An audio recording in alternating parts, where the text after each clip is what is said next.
ఇసుక దానం నాగేందర్ నామినేషన్ లో భాగంగా సీఎం రేవంత్ రెడ్డి మాట్లాడుతున్నారు. ఇప్పుడు లైవ్ చూద్దాం. ఈ సికింద్రాబాద్ గడ్డ మీద 3 రంగుల జెండాను ఎగరేసి ఢిల్లీలో కేంద్ర ప్రభుత్వాన్ని సోనియమ్మ నాయకత్వంలో తీసుకొచ్చాడు.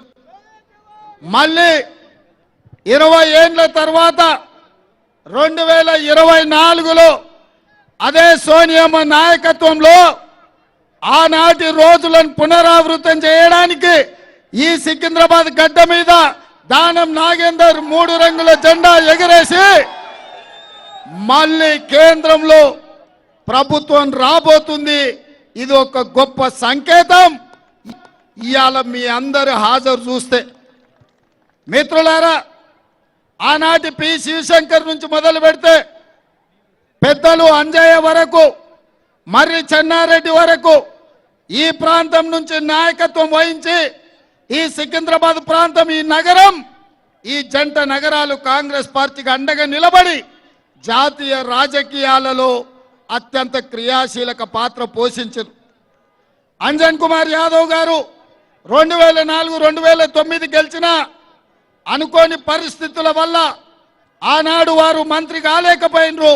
2009లో వారి మంత్రి అయ్యే కొద్ది రోజుల ముందే డాక్టర్ వైఎస్ రాజశేఖర రెడ్డి గారు చనిపోవడం వల్ల మిత్రుడు అంజన్ కుమార్ యాదవ్ గారికి అన్యాయం జరిగింది.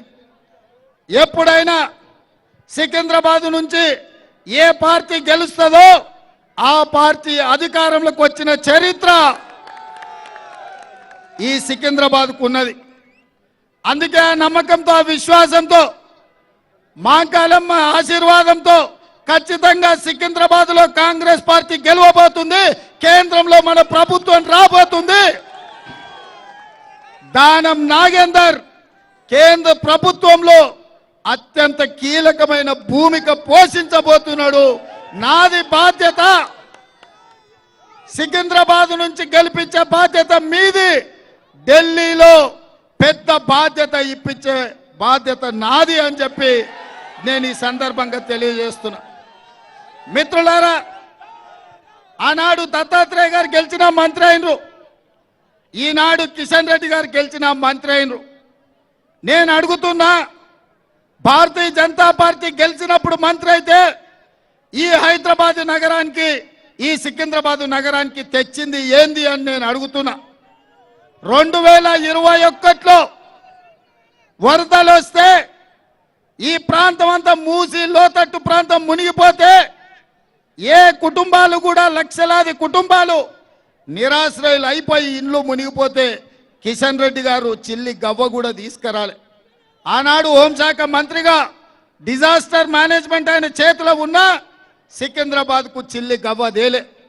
ఈ 5 ఏళ్ళు మంత్రిగా ఈ నగరానికి అనుమతులు దేలే, ఈ నగరానికి పెట్టుబడులు దేలే. ఈ నగరానికి వస్తున్న పెట్టుబడులను నరేంద్ర మోడీ బెదిరించి గుజరాత్కు తీసుకెళ్తుంటే అడ్డుకునే ప్రయత్నం కూడా కిషన్ రెడ్డి చెయ్యలే. అందుకే మిత్రులారా, ఇవాళ ఆలోచన చేయండి.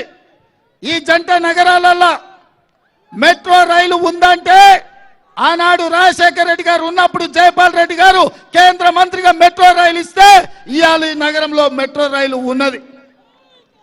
ఇవాళ మా ఆడబిడ్డలు ఉన్నారు.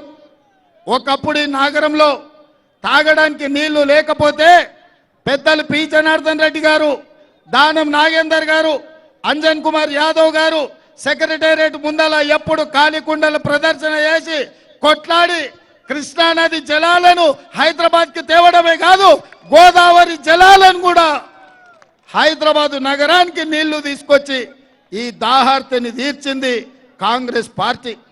ఇదే కాదు, ఔటర్ రింగ్ రోడ్ కావచ్చు, అంతర్జాతీయ ఎయిర్పోర్ట్ కావచ్చు, ఐటీ కంపెనీలు కావచ్చు, ఫార్మా కంపెనీలు కావచ్చు, ఓల్డ్ సిటీలో కర్ఫ్యూను తరిమి ప్రశాంతత తీసుకొచ్చి హిందూ ముస్లింలు బాయ్ బాయ్ అని చెప్పి పీర్ల పండుగల మనం, గణేష్ పండుగల వాళ్ళు పాల్గొనేటట్టు మత సామరస్యాన్ని పెంచి పోషించింది, మత సామరస్యాన్ని కాపాడింది కాంగ్రెస్.